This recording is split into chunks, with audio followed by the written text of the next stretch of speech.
Isang matagumpay na Second Regional Joint Security Control Center ang isinagawa ng mga kapulisan ng PROBAR at ibang ahensya ng pamahalaan sa Multipurpose Center, Camp Brigadier General Salipada K. Pindaton, Parang, Maguindanao del Norte.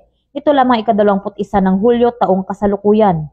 Ang naturang pagpupulong ay pinangunahan ni Police Brigadier General Jason C. D. Guzman, Regional Director ng Police Regional Office Bangsamoro Autonomous Region, katuwang sina Lieutenant General Antonio G. Nafarrete, Commander ng Western Mindanao Command AFP, Commander Richard V. Mafre, Acting Commander ng Coast Guard District BARM at iba pang mga opisyales at personahe ng PROBAR.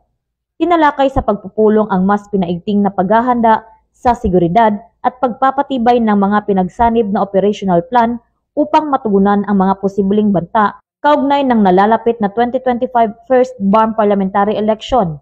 Kasama rin sa diskusyon ang pinakabagong updates tungkol sa election areas of concern at iba pang usapin sa seguridad.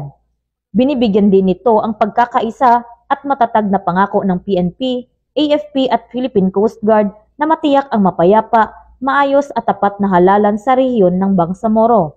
Mula rito sa rehiyon ng Bangsamoro, ako ang inyong PNN correspondent, Patrolwoman Judy Ann Alibo, alagad ng batas, tagataguyod ng Balitang Pulis.